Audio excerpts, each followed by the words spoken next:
Boa tarde a todos. Satisfação imensa estar com vocês. Inicialmente, queria cumprimentar a professora Priscila Petroni pela contribuição que está dando ao CRC de Sergipe.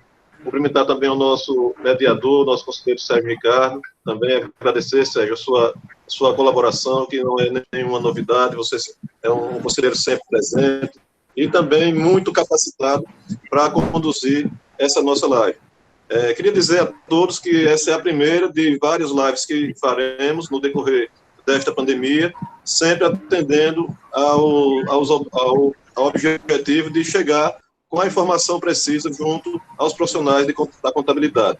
Então, queria parabenizar a vice-presidente Giovânia pela iniciativa e dizer, pessoal, que acompanhe as nossas redes sociais para que vocês fiquem antenados quanto a essas lives que a gente vai promover e também em relação aos serviços do CRC que continuam ativos no modelo home office.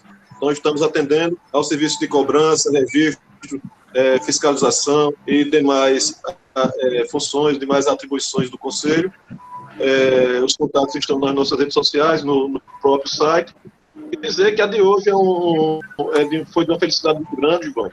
Um tema muito importante que está dando muita dor de cabeça e muito trabalho a nós profissionais, que essa sequência de mudanças na legislação trabalhista. E tenho certeza que a professora Priscila, também o nosso colega mediador Sérgio, irão desenvolver o tema com a mais brilhante competência para que todos sejam agraciados com essa live de hoje. Então, uma boa live, uma boa palestra, e sejam bem-vindos a essa nova modalidade de treinamento do nosso conselho. Forte abraço a todos. Obrigada. Obrigado, presidente. Obrigada. Pronto. A palavra, peço a todos que desliguem os microfones, a palavra está da Priscila e Sérgio Ricardo, certo? Estarei aqui no apoio. Boa tarde a todos. Gostaria de agradecer a todos, em nome do Conselho Regional de Contabilidade, pela presença de todos vocês. Agradecer também à professora Priscila por ter aceitado o nosso convite e um breve currículo da nossa professora. Priscila de Freitas Petroni, ela é advogada, é pós-graduada em gestão de pessoas, consultora trabalhista e previdenciária, consultora de empresas e professora instrutora dos cursos e palestras nos cursos COAB, RH Fácil e Senado. Professora, muito obrigado mais uma vez por aceitar o nosso convite e a palavra da senhora. Boa tarde a todos. Eu agradeço imensamente o convite, é um prazer estar aqui com vocês. E a gente ter essa tarde bem proveitosa, falar um pouquinho das medidas provisórias, que realmente estão tirando o nosso sono, né? Na verdade, a gente nem dorme mais, porque a gente dorme, acorda e já tem uma medida provisória já em vigor. Então, é uma emoção diária a gente está passando, mas a gente vai passar por esse momento. E imensamente agradecer a vocês e a disponibilidade aí. Vamos fazer um breve relato, né? Na verdade, diante desse momento que nós estamos enfrentando, e algumas medidas foram criadas pelo governo para realmente socorrer as empresas nesse momento de dificuldade.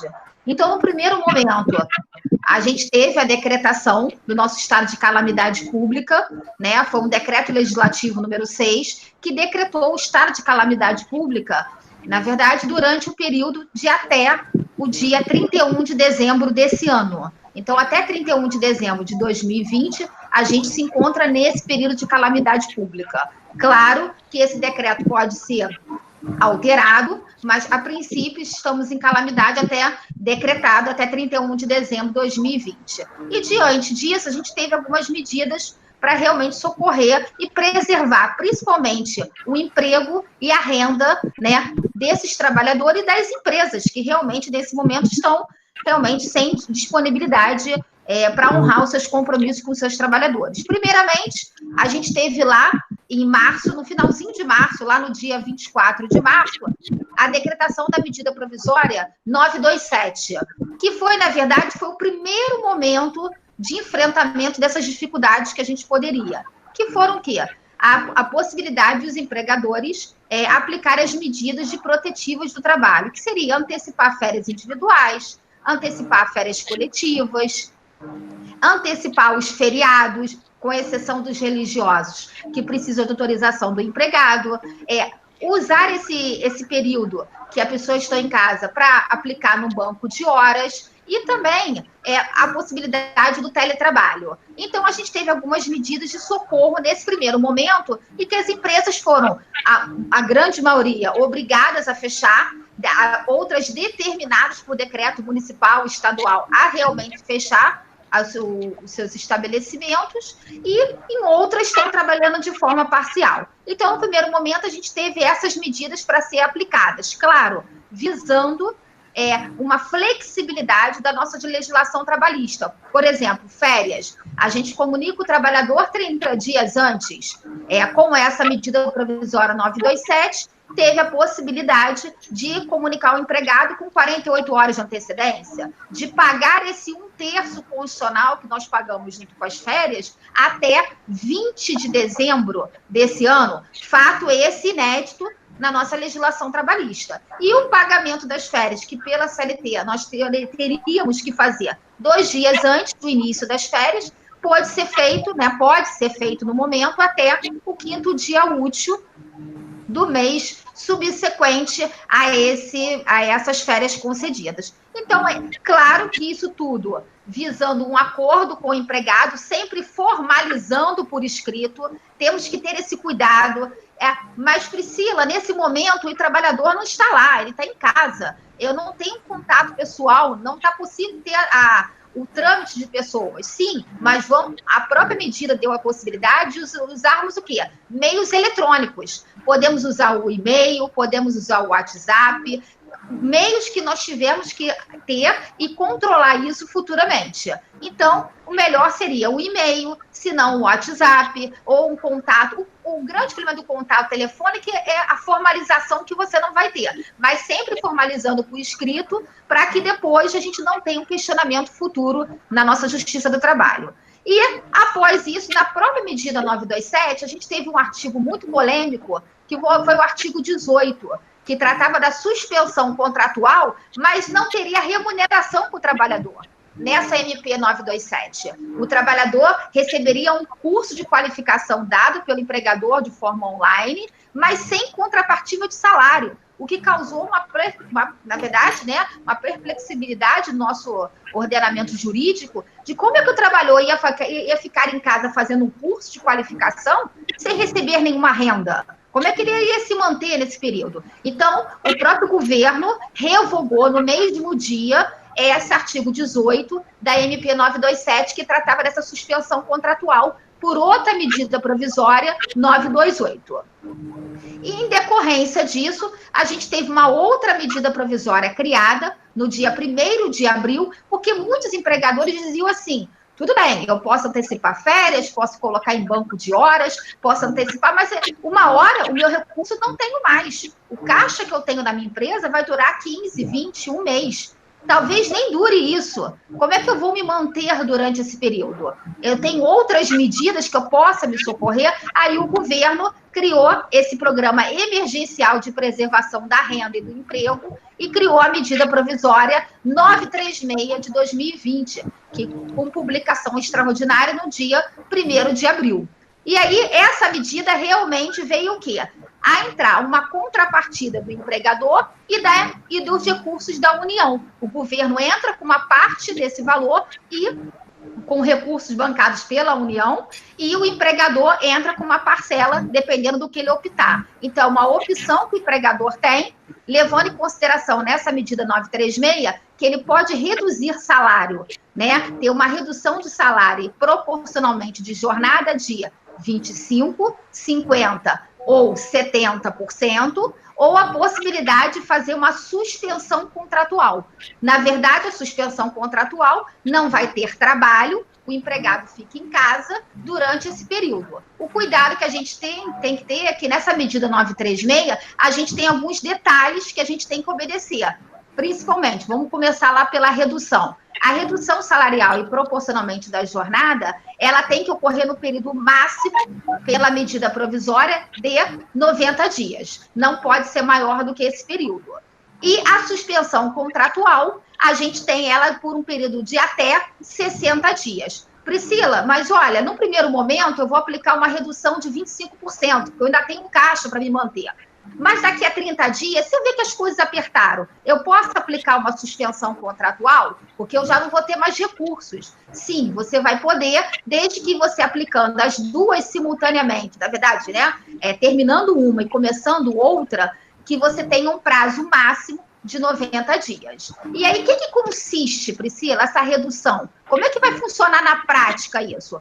O empregado vai ter que concordar com isso, então é um acordo bilateral, você oferece essa possibilidade para o trabalhador e ele tem 2 dias de antecedência para ser comunicado e aceitar essa possibilidade de redução ou suspensão contratual, né? E aí ele formaliza por escrito esse acordo individual, sempre por escrito. A própria medida exige essa formalidade. Se você não puder pegar a assinatura no momento, ali pessoalmente, você envia um e-mail que ele vai dar o de acordo, o WhatsApp, meios de comunicações eletrônicos que ele possa dar o aval e a concordância dele dessa medida de redução ou suspensão, tá? E como é que consiste essas medidas? Redução. Reduz o salário do trabalhador em 25%, 50% ou 70%, e em contrapartida, o governo, ele entra com essa parte que foi reduzida de 25%, 50% ou 70% sobre que cálculo? Sobre o cálculo do seguro-desemprego.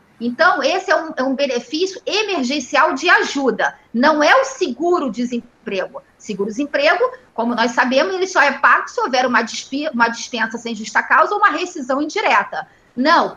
Como é que o governo vai pagar e vai entrar com essa contrapartida do governo? Através do cálculo do seguro. Então, como é que vai funcionar isso? O empregador vai entrar pelo empregador web, que ele já utiliza no dia a dia dele, ele vai fazer a formalização desse acordo que o trabalhador aceitou, né, nessa formalização, e vai informar dentro desse programa, que pode ser feito manualmente ou importação de arquivo, verificando com a sua folha, os dados do que você optou, pelas reduções de 25%, 50% ou 70%, ou pela suspensão contratual, tá? E aí eu faço essa informação lá, você vai informar a conta do trabalhador e o governo, na verdade, tem um prazo de 30 dias, né? Em 30 dias, a partir da formalização e dessa comunicação, que o empregador tem que fazer durante 10 dias, a partir da formalização do acordo, ele vai receber essas informações e vai pagar diretamente ao trabalhador na conta dele.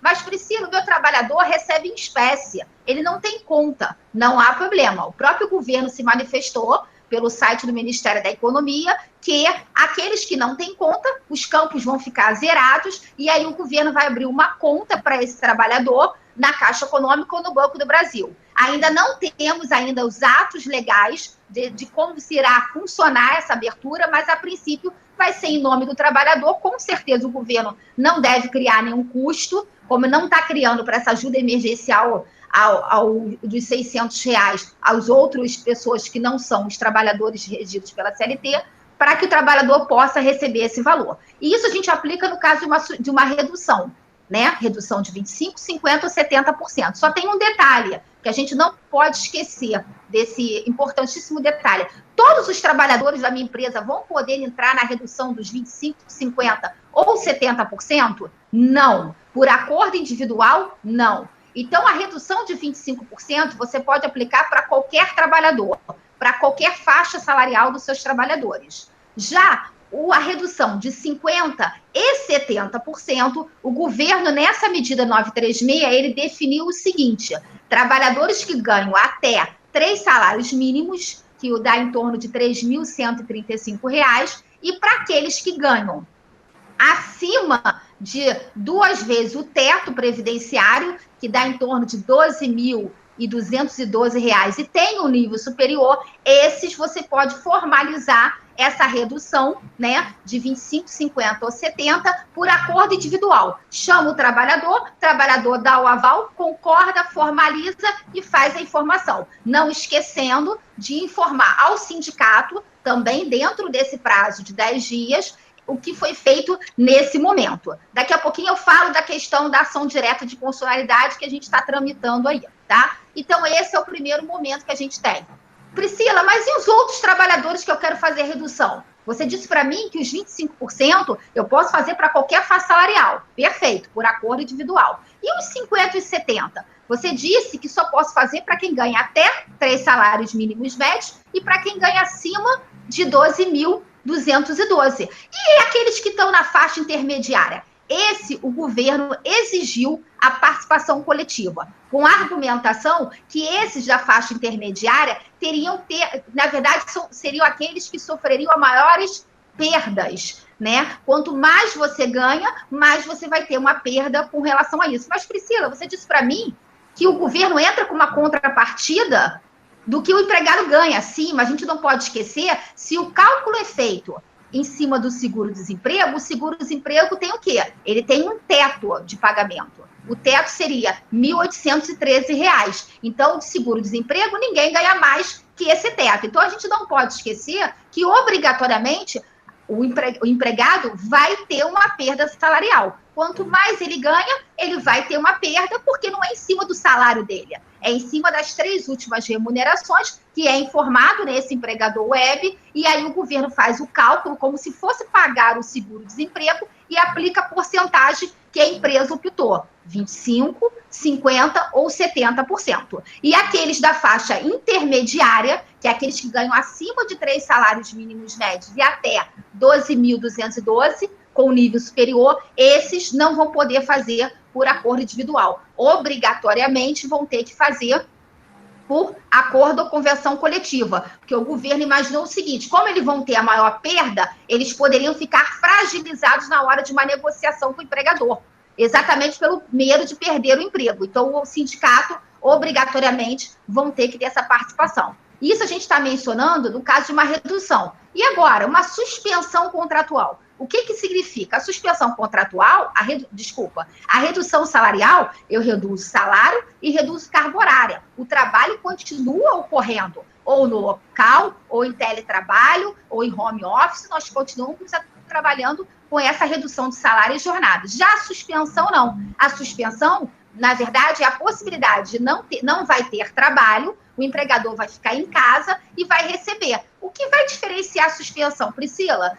Aí a gente vai ter que observar na empresa o faturamento dessa empresa no ano de 2019. Por quê? O governo criou também, dentro dessa medida 936, é o seguinte, empresas que faturam até 4,8 milhões, né, 4.800.000 no ano de 2019, essas empresas podem fazer a suspensão que a gente chama de total. Eu não pago nada a você, não te dou nenhuma ajuda, e você receberá 100% do cálculo do seguro-desemprego. Detalhe, é em cima do cálculo do seguro, não é em cima do seu salário. Então, se você ganha R$3.000, durante 3 meses a sua média deu 3.000, né? Você está dentro daquele limite de 3 salários mínimos médios, mas você não vai ganhar sobre 3.000, você vai ganhar o teto do quê? Do seu salário, do seu seguro-desemprego, que hoje é R$ 1.813, tá? Essa é a suspensão total. Agora, para empresas que faturam acima de 4,8 milhões no ano 2019, faturamento dessa empresa, aí ela é obrigada a dar uma ajuda compensatória de 30% para o trabalhador e ao invés do governo pagar, como eu disse anterior, 100% do seguro, ele vai pagar 70% do seguro-desemprego, porque os 30% a empresa vai bancar por uma ajuda compensatória, que não é salário. Ele bota bem claro na medida que tem natureza indenizatória. Então, não vai ter recolhimento, é uma ajuda de 30%, porque o governo só vai pagar 70%. Então, a suspensão, a gente tem que tomar cuidado com o faturamento da empresa, porque o empregado pode receber 100% do valor do seguro ou apenas 70%, porque a empresa vai ser obrigada a entrar com essa contraprestação de 30%. Também não podemos esquecer que é o mesmo caso da redução. Trabalhadores que ganham até 3 salários mínimos médios e acima de 12.212, com o nível superior, podem fazer, por quê? Acordo individual. Agora, quem está na faixa intermediária, como eu disse, né?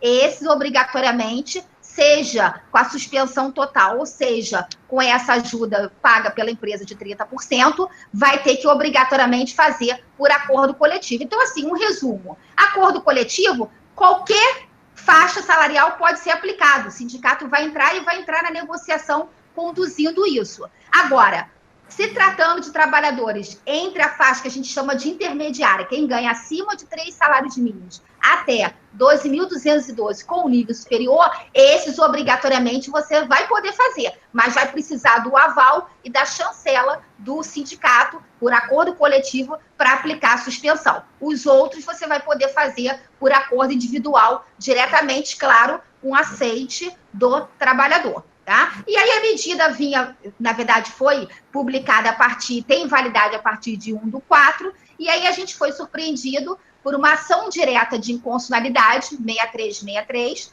determinada por um partido político que ingressou alegando que o trabalhador vai ser o quê? Vai ser prejudicado, porque pelo artigo 7º da nossa Constituição Federal, lá no inciso 6º, ele menciona o quê? Que qualquer redução salarial, a gente tem os nossos salários garantidos por lei.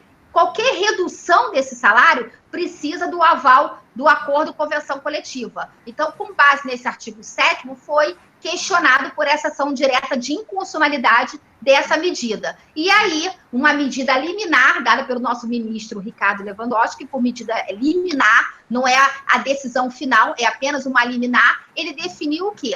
Olha, realmente, você precisa não só a comunicação do sindicato, você precisa do aval do sindicato. O sindicato vai ter que concordar com essa medida. E aí gerou uma insegurança jurídica absurda, porque os empregadores ficaram assim, mas se eu faço, sento com o empregado, formalizei, informei, encaminho ao sindicato, ele diz, não concordo, não tem validade jurídica. Então, como é que eu fico? Então, agora, ontem, foi feito, na verdade, um esclarecimento do ministro Ricardo, na verdade, por um embargo de declaração dados pela nossa União, pelos advogados da União, que pediu para ele esclarecer melhor essa situação. Por quê? O que a gente está enfrentando na prática? Sindicato está fechado, sindicato não atende telefone, não atende e-mail, tem sindicato que está cobrando um valor de 100, 200, 300 reais por trabalhador para dar o aceite dele nessa formalização, e aí isso não foi observado quando foi dada a liminar pelo ministro. Ele não observou essas medidas que poderiam ser enfrentadas. Então, nessa nova decisão de ontem,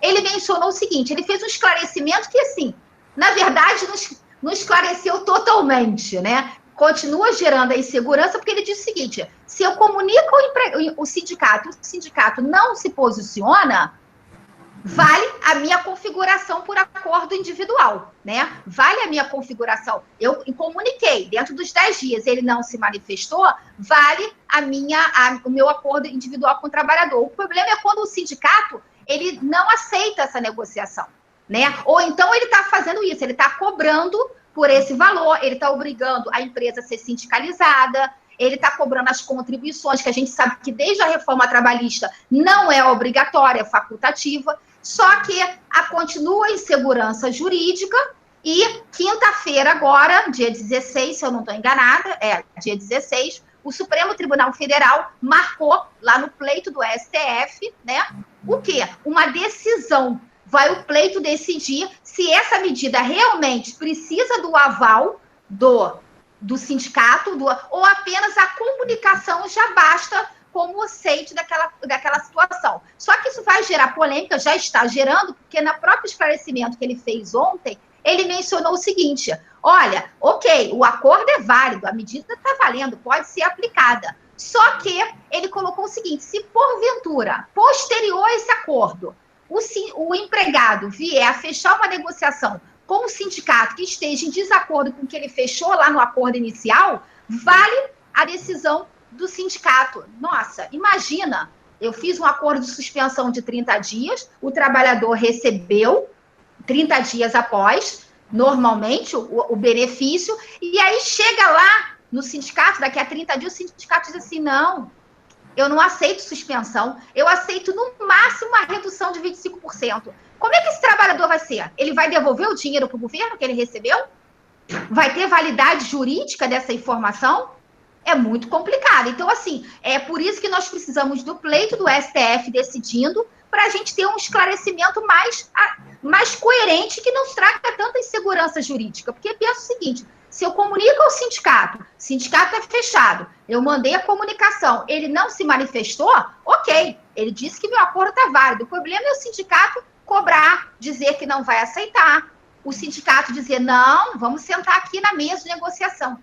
E aí, em termos práticos, o tempo está correndo, o mês de maio está passando, e maio vai chegar, que eu tenho que pagar até o 5º dia útil o que ficou pendente em abril. E eu não tenho caixa. Eu estou fechado desde o dia 16, 20 de março. Como é que eu vou ter esse salário? Então, quinta-feira, a gente vai ter novidade do STF. Eu não sou vidente, mas espero que... com muita crença no nosso Supremo Tribunal Federal, que eles realmente venham a definir mais claramente a situação que possa dar uma segurança para os empregadores. Porque realmente, eu falo muito isso para os meus alunos no dia a dia, é muito ruim a gente aplicar uma medida e daqui a 4, 5 meses ter uma demanda do judiciário me condenando por aquela medida que eu tinha uma base que estava na medida provisória 936. Até porque a gente não sabe como é que os juízes de trabalho, como a Justiça do Trabalho vai se posicionar diante dessa medida 936. Vai alegar o quê? O empregado teve perda? Ele foi prejudicado? Poderia reduzir? Não, eu tenho que complementar esse valor. Então, assim, gera realmente uma insegurança jurídica. Então, eu acredito que quinta-feira a gente torce para que a gente possa aplicar essas medidas que estão válidas. Inclusive, ele retificou isso nos embargos dele, que a medida provisória 936 ela não está cancelada, ela está válida em pleno vigor. E, claro, observando essa questão de comunicar ao sindicato e verificar a decisão nesse sentido. Priscila, boa tarde. Temos algumas perguntas aqui dos colegas. Inclusive, eu peço aos colegas que queiram fazer algum questionamento, preparar algum quesito, e, por favor, que envie pelo nosso chat, iremos passar aqui para a nossa professora Priscila. Priscila tem uma dúvida com relação, vamos imaginar que o empregado já deu as férias, né, porventura tem a possibilidade de ser dada, e agora ele quer dar a possibilidade da suspensão do contrato de trabalho. Muita gente ainda assim está um pouco perdida em saber como é o trâmite inicial. O que é que inicialmente eu preciso fazer? Basta só, já prepara o documento do acordo, dentro do prazo dos 10 dias, passa a comunicação, já vai ficar valendo. Como é que seria isso? Na verdade, a medida provisória que deu a possibilidade de antecipar férias, ela foi publicada no dia 23 ou 24 de março. Essa medida da redução e da suspensão contratual foi publicada em 1º/4.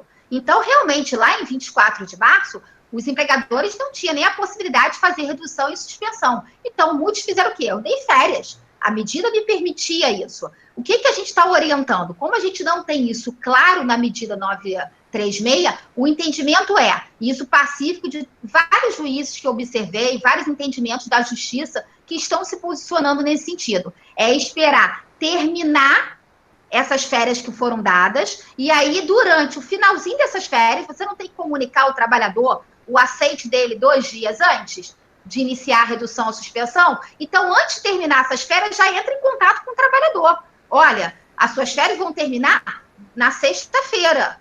Eu não tenho outra medida se não aplicar uma redução ou uma suspensão. Você concorda? Manda o documento para ele já para adiantar, ele verifica, dando o aceite, ele assina, e aí terminou essas férias, não vejo problema nenhum. No dia seguinte que terminou, na verdade, essa medida iniciaria a redução ou a suspensão contratual, sem problema nenhum com relação a isso. O cuidado que a gente tem que ter é a comunicação com 2 dias de antecedência para o trabalhador. Então, isso já posso fazer nas férias, porque ele está em casa, obrigatoriamente, né? Então, o contato pode ser pelo e-mail, pelo WhatsApp, já faz um contato que a gente sabe que demora. Eu mando um WhatsApp, ele não responde, vai ver o e-mail amanhã, então já vai formalizando isso. Terminou as férias, ele concordou, você já tem o documento, já tem o aceite dele, pelo menos o aceite dele, por e-mail, pelo WhatsApp, e aí você já encaminha e já faz essa formalização para o empregador para a comunicação para o sindicato, dentro desses 10 dias, a partir da celebração do acordo. Entendi, muito obrigado. Priscila, tem outra pergunta também do colega Alex. Ele pergunta, Priscila, pode ser feita uma suspensão de 60 dias e depois aplicar uma redução de salário em 70%? Sim, inclusive na própria medida 936, ele deu a flexibilidade de você aplicar 2 medidas. Na verdade, essa medida, quando ela foi feita, 936, foi para deixar o empregador com a possibilidade de verificar a sua necessidade. Porque imagina, no momento eu tenho a possibilidade, ou então no momento eu estou sem caixa nenhuma, eu aplico uma suspensão de 60 dias. Terminou esses 60, melhorou. Eu recebi algum valor que eu tinha que receber de fornecedor, algum momento, recebi alguma coisa nesse momento. Eu posso aplicar uma redução? Pode, só tem um detalhe. Não posso ultrapassar 90 dias dessas 2 medidas. Então, como você mencionou, apliquei uma suspensão de 60, que é o limite que a medida me dá. Após isso, vai faltar o quê? 30 dias para aplicar essa redução de 70%. Não esquecendo que essa redução de 70%, eu preciso do quê? Eu preciso verificar a faixa salarial. Oi. Quem é essa? É a... Oi, a cara dessa. Essa participa, mas você tá... Oi, tá me ouvindo? Tô ouvindo. Ah, tá. Então, só o cuidado com essa explanação que você mencionou da redução é o detalhe de verificar. Como é uma redução de 70, verificar se você pode fazer por acordo individual. Aqueles trabalhadores de até 3 salários mínimos ou acima de 12.212 com nível superior. Se tiver na faixa intermediária, que a gente chama de faixa intermediária, precisa obrigatoriamente fazer por acordo coletivo. Entendido. Agora, nesse caso daí, onde vai haver 2 fatos, uma suspensão e outra redução, será necessário fazer um outro documento novamente de acordo individual e celebrar com a autorização do empregado? Sim, obrigatoriamente sim. Tanto a suspensão como a redução, até para manifestar a vontade das partes, porque no próprio contrato de trabalho, nosso contrato de trabalho, ele é bilateral, eu aceito a relação de emprego e você me contrata, então, para formalizar, eles exigiram o acordo que é escrito, porque, na verdade, o verbal é muito complicado, uma prova futura desse aceite. Então, tanto se você aplicou a suspensão e vai aplicar a redução, você vai ter que fazer 2 documentos distintos formalizando isso. Entendi. Outra pergunta que nossa colega, ela pergunta, na suspensão, como ficam os benefícios que o empregado recebe? Por exemplo, se eu já tinha lá no meu contra-cheque auxílio alimentação, que a empresa paga. Se porventura eu opto em fazer a suspensão do contrato de trabalho. E o governo, em tese, vai arcar com esse custo, vamos assim dizer, do salário do empregado. E esse benefício, a empresa vai continuar a arcar ou vai perder esse direito? Ótima pergunta. Na verdade, na medida provisória, ele definiu que não no caso de redução, não. No caso de suspensão, até porque redução continua a ter o trabalho, só teve a diminuição da carga horária e do salário. No caso de suspensão, ele menciona lá que todos os benefícios pagos pelo empregador têm que ser mantidos. Ele exige, até porque ele pensou o seguinte, ele já vai receber 100% do seguro ou 70% do seguro. Ele já vai ter uma perda. E os benefícios? O grande questionamento que a gente está enfrentando aí na doutrina trabalhista não seria nem o plano de saúde que tem que continuar, ou uma alimentação, uma cesta básica, mas é a refeição. Priscila, eu dou aquela refeição, eu dou aquele cartão de refeição para ele comer durante o trabalho, durante a relação de trabalho dele lá. Eu tenho que continuar dando essa refeição? Aí há entendimentos que, como é refeição, não teria que ser dada. Agora, a alimentação, plano de saúde, sim, continuaria. Só que eu verifico isso aí, um questionamento muito grande. A minha orientação é, se a empresa tem como arcar, mantém todos os benefícios, porque a medida provisória não excluiu, em momento nenhum, a refeição ou alimentação. Ela mandou o quê? Manter os benefícios. Então, a minha orientação é, Priscila, eu tenho caixa? Tenho como manter? Mantenho, normalmente, todos os benefícios, sem problema nenhum. Priscila, eu não tenho mais de onde tirar. Meu caixa está zerado, eu não tenho como. Aí não tem jeito. Aí você vai suprimir, sabendo que você pode ter um questionamento futuro numa demanda trabalhista. Isso pode acontecer porque a medida é muito clara e tem que ser mantido os benefícios no caso de uma suspensão. Entendi. Uma outra pergunta aqui, a suspensão contratual pode ser feita somente em uma parte dos funcionários, ou seja, eu tenho lá 10 funcionários e dar a suspensão somente para 5 e os outros 5 haver uma redução, assim, de salário, ou suspender o contrato somente de forma proporcional dos 5 e os 5 continuar a receber o salário normal? Essa possibilidade. Uhum. Há essa possibilidade, sim. Inclusive, o próprio secretário do Trabalho, ele deixou isso bem claro numa live que ele fez, exatamente que o objetivo da medida foi dar esse poder para o empregador. Então, por exemplo, um caso bem típico, restaurante. O restaurante está autorizado em alguns estados a funcionar, mas só por entrega. E aí ele não precisa do garçom, da recepcionista, da caixa. Mas ele precisa do cozinheiro, talvez nem todos. Então, ele pode, para alguns trabalhadores, aplicar suspensão, para outros, aplicar uma redução, por exemplo, de 25%, e para outros, talvez, uma redução de 50%. Ele pode mesclar? Pode, não há impedimento para isso. O que não pode ser usado é como critério discriminatório. Olha, aquele trabalhador que chega sempre atrasado, para ele eu vou dar suspensão. Mas para o outro, não. O outro eu vou dar uma redução só de 25%. Se for usado como sistema discriminatório, facilmente ele vai descaracterizar isso e vai questionar uma indenização na justiça. Agora, não há problema nenhum que seja flexibilizado essas medidas, tanto de suspensão como de redução, devido à necessidade do empregador. Outra pergunta do nosso colega em relação à situação na atividade da educação. Essas medidas podem ser aplicadas aos professores, mensalistas, ou aquele que recebe por hora aula, para os horistas?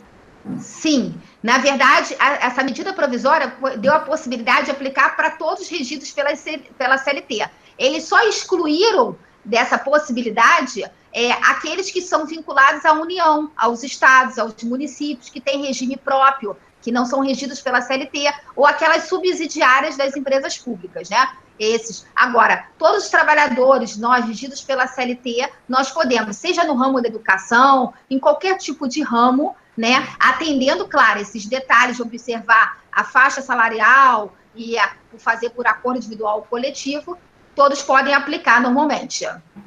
Até porque tem empresas, por exemplo, o colégio do meu filho está tendo aula online. Então, a professora está lá, no horário de trabalho, aplicando a aula online, trabalhando normalmente. Então, ela não teve nem redução salarial, nem de jornada, dela está sendo integral. Mas, de repente, a moça da secretaria, talvez, só vai atender, por exemplo, no horário emergencial de 2, 3 horas, faça uma redução salarial com ela. Outra pergunta é uma parte dos empregados sem suspensão contratual e outra parte pode ficar trabalhando. Essa você acabou de responder anteriormente, né? Que é a possibilidade de ser feita dessas duas formas, né? A depender da extrema necessidade da execução do trabalho do empregado. Perfeito. Aqui é outra pergunta aqui. O pagamento até o 5º dia útil e 1/3 das férias até 20 de dezembro, nos moldes da medida provisória 927, pode ser tanto na concessão das férias individuais, no item 3, que está da MP 927, quanto nas férias coletivas? Perfeito.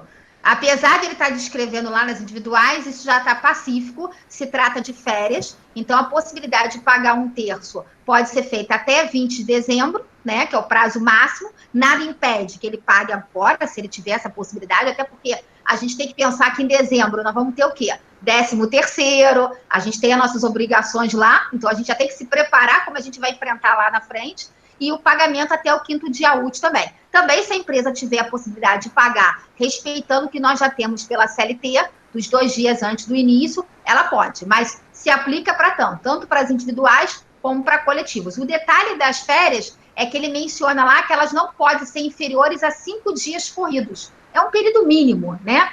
Pelo menos 5 dias corridos. Tirando isso, pode ser dado. Outra pergunta do nosso colega é: podemos aplicar a suspensão a partir do dia 3 de abril? Na verdade, o pessoal já está questionando sobre isso. Por quê? A medida ela foi publicada no dia 1º/4. Mas foi publicada assim, gente, na verdade, já no calar da madrugada. Então, a gente só foi ter conhecimento de madrugada ou no dia 2. Então, se a gente pensar que no dia 1º, eu acredito que seja difícil você ter comunicado o trabalhador daquilo, no máximo comunicou no dia 2. Então, o melhor seria o quê? Você começar no dia 4 dessa suspensão, porque você estaria respeitando os 2 dias corridos, né? Inclusive, esse fato ele pode ser dado como uma situação retroativa, Por exemplo, hoje são 14, eu posso retroagir o fato, sei lá, ao dia 10, dia 9, desde que fique dentro daquele prazo dos 10 dias, né, que é para evitar da nulidade do ato, vamos assim dizer. Eu vejo que não, porque na medida 927, ele mencionou, quando ela foi publicada no dia 24, ele mencionou que todos os atos que foram feitos 30 dias antes do início dessa medida, das férias, do banco de horas, ela tinha validade. Então, aquele empregador que lá no dia 16, que não tinha medida, aplicou as férias, ele está ok, garantido. Agora, essa medida que foi publicada da redução da suspensão no dia 1º, ela não veio com esse dispositivo. Então, eu verifico que não possa ser retroativa, não. Você tem que comunicar ao trabalhador, ele concorda, formaliza e, a partir dali, começam os efeitos da medida 936, da redução ou da suspensão contratual. Ou seja, se o empregador tiver a pretensão de reduzir ou optar pela suspensão, na data de hoje para frente. E não de hoje com os efeitos para trás. Exatamente. Para trás, ou vai ser um saldo de salário, normalmente, ou se ele aplicou alguma outra medida que ele tinha essa possibilidade desde o dia 24 de março, que era férias, era pagar e colocar em banco de horas, era antecipar feriado, ele tinha outras medidas até a vigência dessa medida que foi 1º/4. Pessoal, fiquem à vontade para poder fazer os quesitos de vocês, as perguntas de vocês. Estamos aqui aguardando, né? Façam, por favor, através do chat. Podem ficar à vontade, que iremos passar aqui todas as perguntas, né, que forem possíveis, aquelas que não devem ser respondidas dentro do nosso prazo de tempo, serão depois encaminhadas à professora Priscila para que ela possa tirar, delimitar as dúvidas que, porventura, os senhores venham a ter. O funcionário já tirou os 30 dias de férias e depois mais 30 de férias que não tinha vencido. Aquela situação, acho, da possibilidade da antecipação. Perfeito. Do período aquisitivo. Depois deste período, caso a empresa não tenha interesse em ficar com o funcionário, pode ser demitido normalmente? Pode. Na verdade, o objetivo da medida provisória 936, com esses casos de suspensão ou redução salarial, era o quê? Na verdade, era manter o emprego. Mas, infelizmente, a gente sabe que vai ter setores que realmente não vão ter essa possibilidade. Então, eu entendo que desde que ele deixe terminar as férias que foi dada, porque já foi comunicado e já está fluindo, terminou, aí ele vai fazer uma demissão normalmente e pagar todos os direitos. Não vejo... A medida, em momento nenhum, proíbe a demissão. Ela tenta preservar o máximo a possibilidade dos empregos. Mas a gente sabe que, infelizmente, algumas categorias, realmente, mesmo com as medidas, por um tempo, não vão conseguir se sobreviver muito tempo depois, infelizmente. Então, vai poder, sim, ter esse desligamento. Só que não durante as férias. Tem que esperar terminar e aplicar a medida do desligamento. Outras dúvidas também que surgem com relação a essa parte da demissão é que muitos empregadores já concederam as férias para os empregados, né? Querem, assim, automaticamente, no retorno, já aplicar, vamos assim dizer, a demissão. Só que alguns sindicatos, eu digo assim pelo nosso Estado, têm cláusulas previstas em sua convenção coletiva de estabilidade provisória. Por exemplo, ao retorno das férias, 30 dias. Recebeu benefícios previdenciários, 45. Prevalece ainda, ou seja, continua em vigor essas cláusulas que estão previstas em convenção coletiva? Sim, continuam. A gente não pode simplesmente passar por cima daquilo que já foi negociado e já está realmente a validade dessa norma coletiva. Então, pela lei, retornei de férias, eu não tenho estabilidade pela CLT. Eu retornei de um auxílio-doença, pela lei, não há estabilidade. Se for um acidente de trabalho, aí sim, eu tenho uma estabilidade de 12 meses após o retorno. Agora, se a norma coletiva me garante direitos e aumenta ou me garante direitos maiores que eu tenho na CLT, eles têm que ser respeitados, até porque eles são representativos da minha categoria e realmente eu tenho que acatar. Então, se alguma convenção tiver, eu vou ter que realmente aplicar essa estabilidade durante esse período, aí, efetivamente, eu vou ter que aplicar outras medidas, de repente, de ou redução, suspensão, ou banco de horas, outras que nós temos pela 927 e pela 936. Entendi. A gente falou na situação de bilateralidade, no caso, é ser bilateral, ou seja, tem que ter a concordância entre as partes. Mas, se porventura o empregado não concordar com essa situação da redução do salário ou ao mesmo tempo da suspensão do contrato de trabalho? Na verdade, a medida 927, que mencionava das férias, do banco de horas, ela não dava a obrigatoriedade do aceite por parte do trabalhador, né? Mas essa questão, pela 936, da redução e da suspensão contratual, eu preciso do aceite do trabalhador. Então, assim, eu menciono a ele, olha, eu estou diante de uma dificuldade que todo mundo está enfrentando. Está ruim para mim, está ruim para você.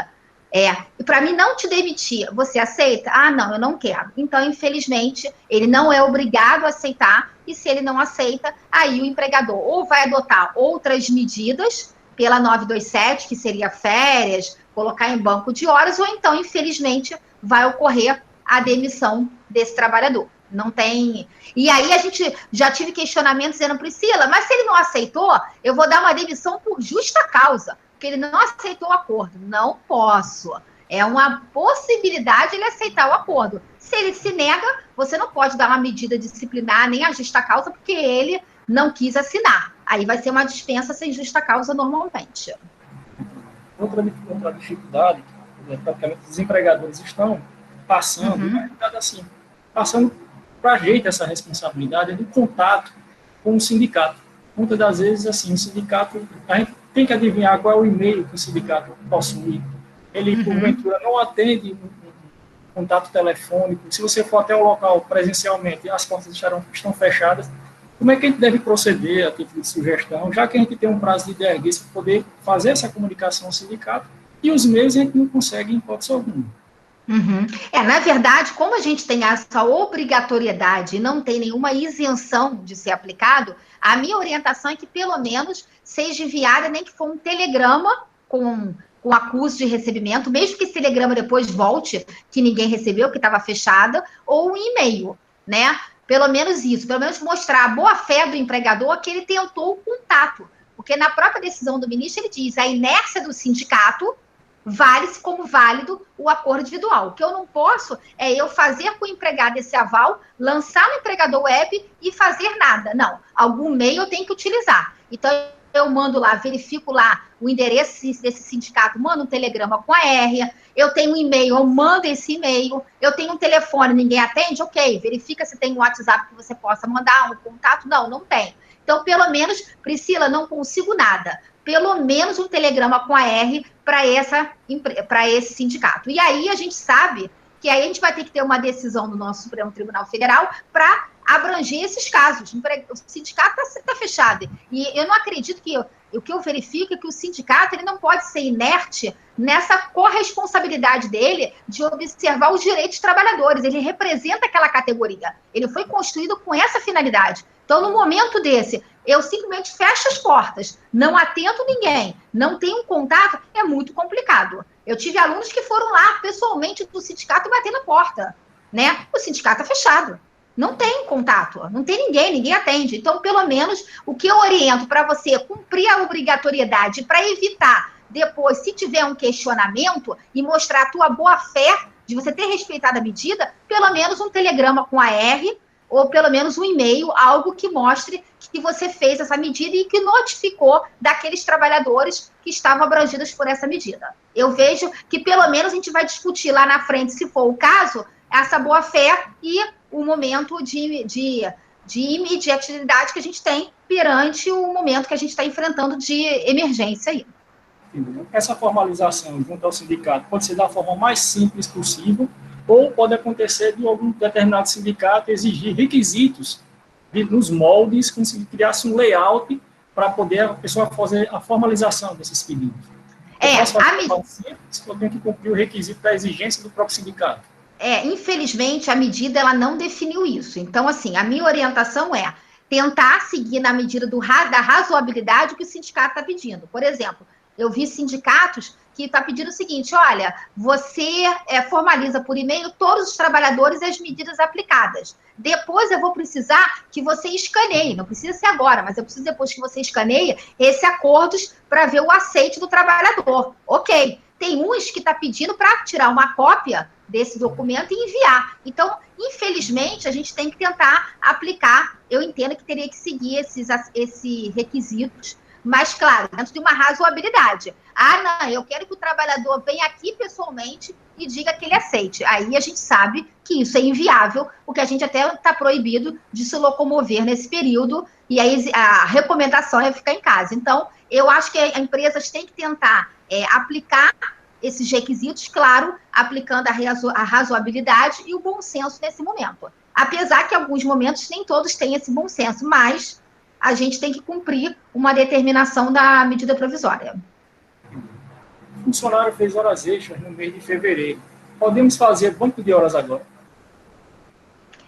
Na verdade, na medida provisória, antes da medida provisória 927, o banco de horas, isso mudou com a reforma trabalhista, ele pode ser feito por acordo individual, por até 6 meses, ou por acordo coletivo de até 1 ano.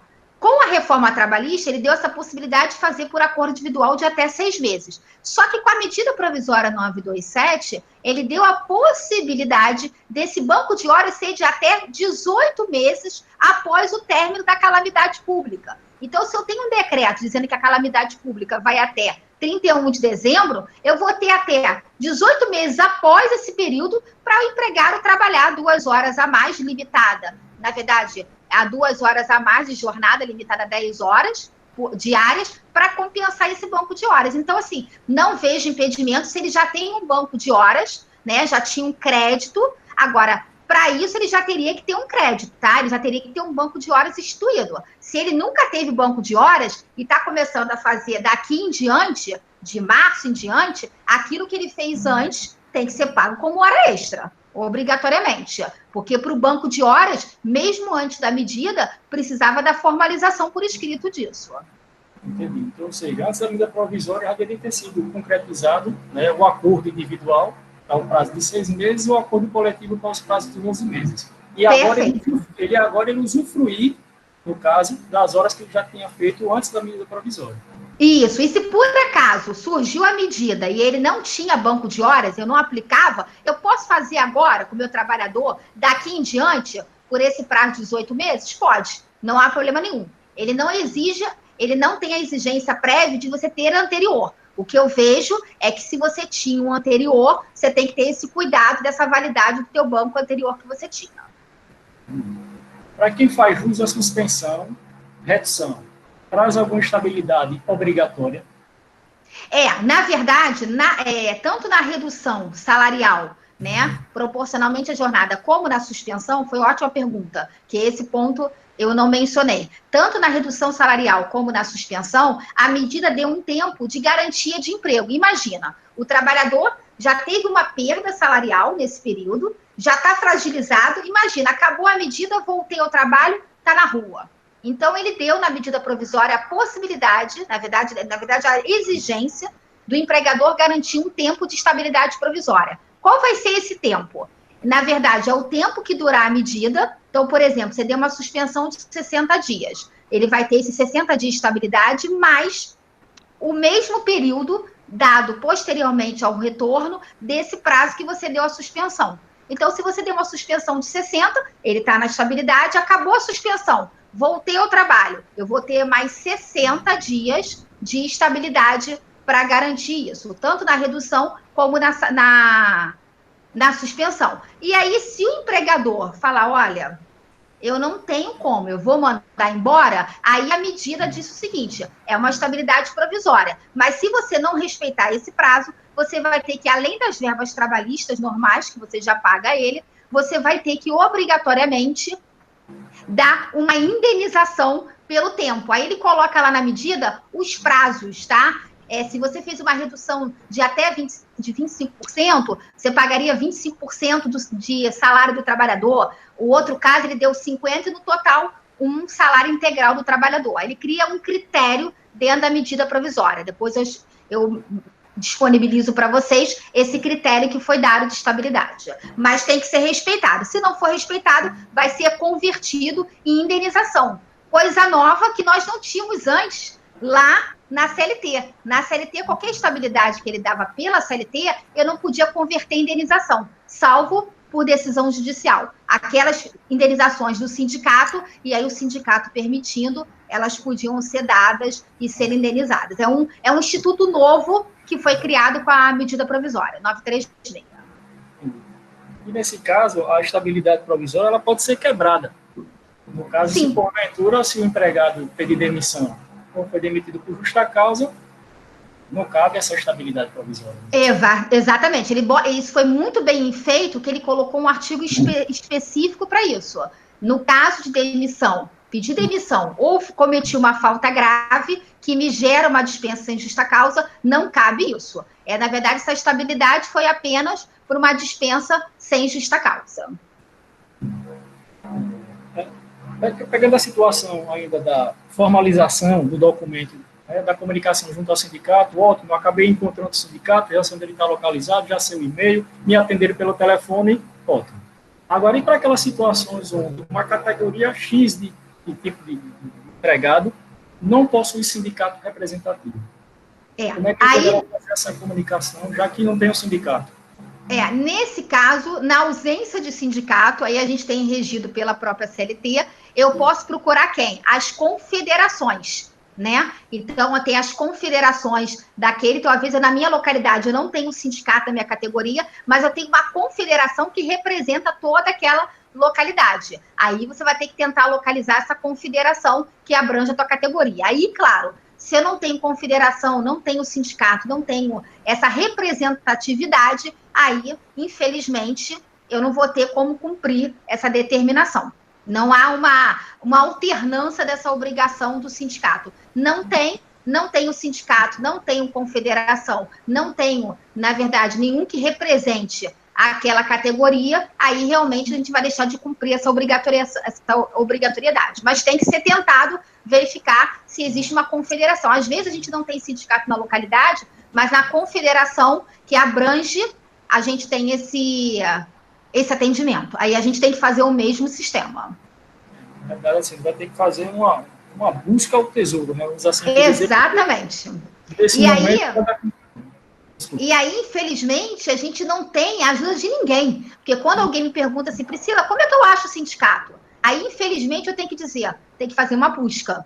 Tem que tentar localizar. Porque você não adianta perguntar ao Ministério do Trabalho, porque ele não orienta relativo à sindicalização. Aí, realmente, é buscar mesmo na tentativa de localizar esse sindicato. Agora, a gente espera que na quinta-feira o Supremo Tribunal Federal possa nos dar pelo menos uma luz, né, uma facilidade diante dessa comunicação. Estamos aí no aguardo, né?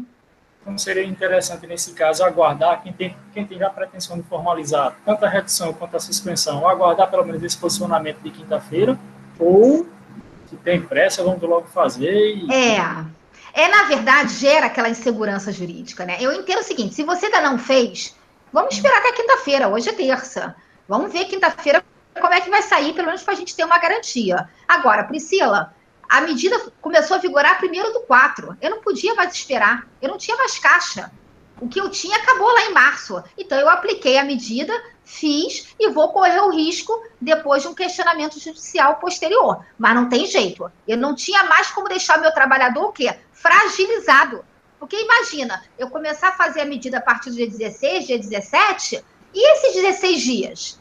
Que eu não apliquei férias, que eu não apliquei nada e que eu não tenho caixa para pagar esse trabalhador. Eu vou ficar em débito com ele. Então, muitos optaram por, mesmo com a medida provisória estando válida, mesmo diante desse questionamento por parte dessa ação direta de constitucionalidade, aplicar a medida, fazer a informação para que o governo possa realmente pagar esse benefício emergencial dentro desses 30 dias, né, posterior a essa comunicação pelo empregador web. E será no caso dos envios para o empregador web, que justamente é através dele que a gente vai formalizar essas informações ao governo. Né? Até então, a gente vai saber quem aderiu ao quê? A suspensão ou a redução. Essa comunicação através do empregador web só se dará após a formalização ao sindicato e o deferimento do sindicato, vamos assim dizer, ou eu já posso ir fazendo a comunicação ao empregador web e depois, a posteriori, fazer a comunicação ao sindicato?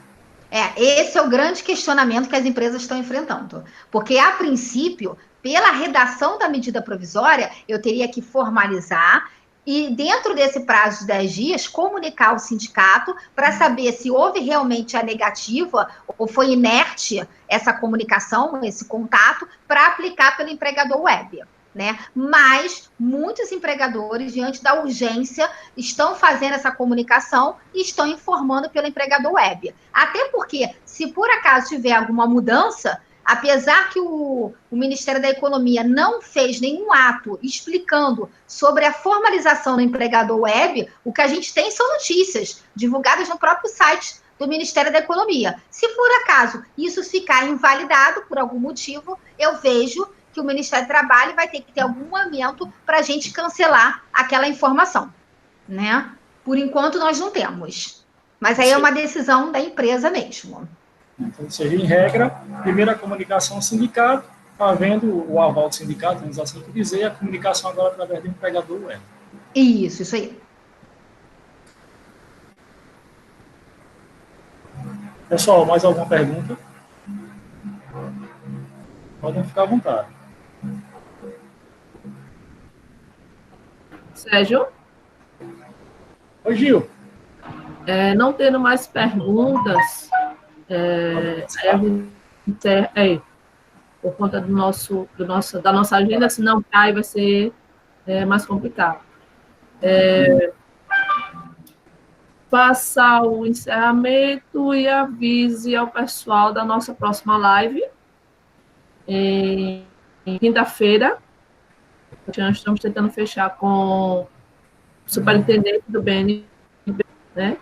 De antemão, já agradeço à professora pela participação. Peço desculpas se todos os seus alunos não entraram, porque, na verdade, na primeira live, tentamos fazer algo fechado para os contadores, e coincidiu com outra reunião, e Antônio, que é o nosso suporte técnico, ele estava nos dois momentos.